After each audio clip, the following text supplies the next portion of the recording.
and I can see him, envision him battling, because one of the things that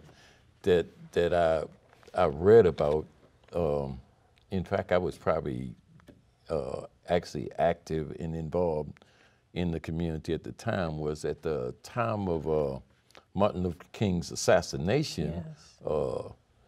Governor Spiro Agnew called Parren Mitchell in and called other community leaders in and started to berate them about not controlling the population. And apparently he got up and led a walkout. Yes. And then a couple of years later, I see that President then Richard Nixon refused to meet with the Black Congressional Caucus, and him and the rest of the caucus actually boycotted Nixon's State of the Union. And so there was some anger and some fight there, but did his anger ever show? I would say righteous indignation. Okay. As a child, and it's important to know we are, a sum of our whole life. Parren Mitchell grew up, they were poor. The Mitchells were poor. They used to call them those alley Mitchells. Oh, they'll never amount to anything. And my grandmother, my grandfather, Clarence and Elsie Davis Mitchell had a number of children, but they were uneducated people. It was difficult for African Americans to make a living at that time, and they had 7 children. And the homes that they lived in, it was rough. It was rough. I mean, Grandma would sew potato sacks for sheets on the beds. They studied by candlelight. That's how Parren grew up, but he grew up around a lot of love. And education was key. He saw his older siblings. My grandmother said she wanted all of her children to be able to go to college if that's what they wanted to do. Her goal was for all of them to go, and most of them did. And so Parren understood that a way had been paved for him, that his parents worked hard. His older siblings worked hard to make sure he would have an opportunity to advance himself. And you didn't just get this education for yourself. You got your education to uplift. And that was something that was put in him through the church, through his family, through example, through seeing his siblings, and seeing others in the community who were respected because they didn't leave the community. They knew that it was who we are, it was ours. And in order for it to be a better community, we had to fight for it. So people said Parren was angry. I even saw an award on his wall, one of God's angry men. But I would say righteous indignation, and Parren was passionate about people. When people asked why didn't Parren ever marry and have a family, he said, who would put up with me? Who could put up with a schedule? I get up at 5:30 in the morning. I read my newspapers. I go commute to Washington because he never lived in Washington. He drove over every day. He said, when I finish the day around 7 or 8, I come back to community meetings. I got home around 10 or 11, try to unwind a little bit, and I start all over the next day. What kind of a family person could I be with a schedule like that? And he did that for about 17, 18 years. Yes. But that's just formal elected politics. That's not his participation in the community before as a professor and as an organizer and all those things. So he committed his life to the struggle for freedom for people, for African American people in particular, but he was principled enough to look at it from a world stage and from a global perspective. But I recall seeing, and I think you shared with me yourself, like several pictures of him, like interacting with the family. It seemed like he was. Tell us about him personally, as a family member. How do you remember him?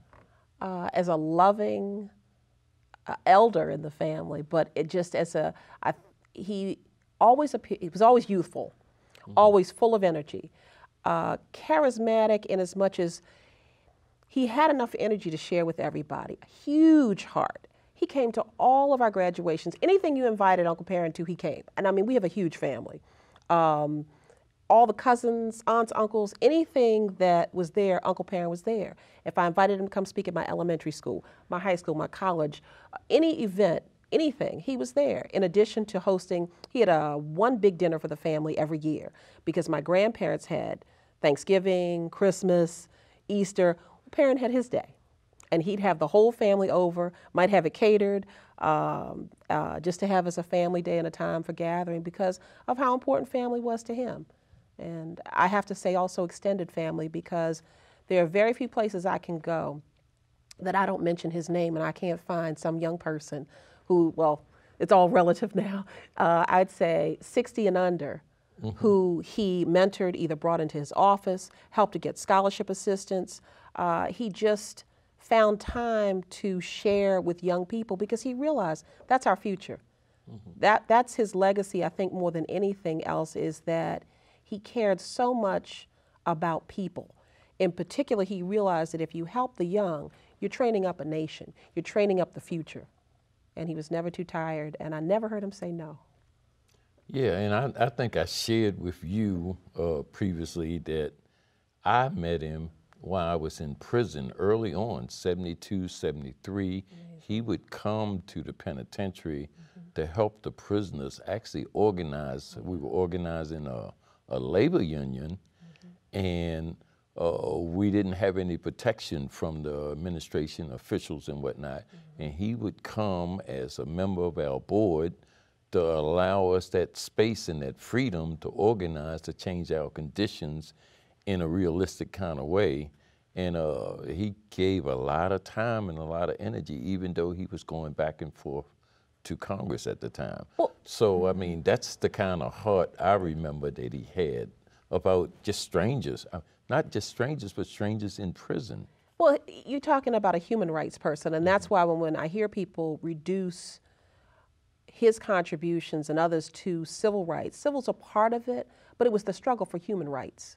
And he articulated it sometimes, and so did some of the others. But he understood that this is about our humanity. And he was a man. He was comfortable in his own skin. And that's something he carried with him, and he projected, and he understood that everyone who's successful has had help. And he knew that many of the people who were in the penitentiary didn't belong there.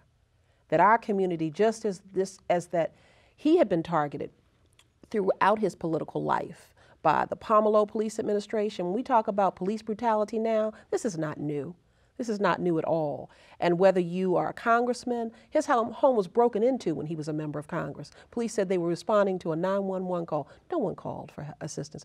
But there was that level of harassment that as a member of Congress, if he wasn't safe in his home, how could he look down on young brothers and sisters who ended up in a system that existed because our lives, our very existence was criminalized? And he read up, he paid attention, and so he knew that there were people like you who didn't belong there. The same way that he organized and he supported your organizing, he supported the workers at Social Security Administration when the black workers tried to organize and they were threatened. Again, it's human rights. Wherever human beings are, you have a right to be treated as a human being. And that's your right when you come to this earth. Okay, one final question. Toward the end of his life, I understand he was put in a nursing home, and there had been some controversy about his financial status, family members, and I think a suit was filed against the Sun paper. You want to comment on that? Yep. Uncle Parren, first of all, his privacy was violated because in the homes, he was in an assisted living facility because he could no longer manage for himself. And one of the things, the Mitchells, many of them are very independent. My grandfather was, Uncle George, his other older brother, very independent, and wanted to kind of have their own space. Didn't want to live in someone's home, because Parren could have lived with one of us. His godson, Uncle Mikey, could have lived with him, but he wanted his own space. And a lot of people would come to visit Parren, I mean, day and night during the visiting hours, because he had touched so many people. In terms of his finances, part of his money went to MBLDEF. He continued to give about half of his salary in retirement went to MBLDEF. And because he was staying in an institution that was full-time care, they're expensive places. And you can get to run up a bill here and there. But the allegations that were made and the interview that was conducted against Parren without permission from Parren, Sun reporters came in, lied about who they were, gained entrance and access to an elder. That's a violation. And because of that, the family sued because they shouldn't have been able to get in and harass him at that. I mean, here's a guy who spent his life on behalf of the public. And the Sun paper was never a friend of Parren, has never been a friend of our community. There have been individuals who have been principled, but I consider it a rag newspaper. I mean, they endorsed some communists once when they wouldn't endorse Parren when he was running for Congress. And just hands down, when you look at who represented the community, who had the community's interest, it was always Parren Mitchell. And so for them to not endorse him, it was clear that there was never a like on the part of the powers that be with someone like Congressman Parren Mitchell. And so it was an attack. It was something that was not true, and it was not their business to determine how he spent his money, what his bills were. You don't see people of note in the Caucasian community have folks go through their finances as a retired member of Congress. It's unseemly, and that's why their paper is in the state that it's in now. Okay, well, I'm going to have the final comment because just earlier today I had in my office a person that actually worked at that facility, and she said the outpouring of goodwill and good wishes and flowers and cards and balloons and just people trying to get there to see him was tremendous. And I mean, I just happened to just mention to her that I was interviewing you today, and she said, oh, I worked there, and it was just people just all over remembered him and honored him and respected him. So I think that is part of his legacy. It is. And so thanks for coming and sharing. And thank you for joining The Real News.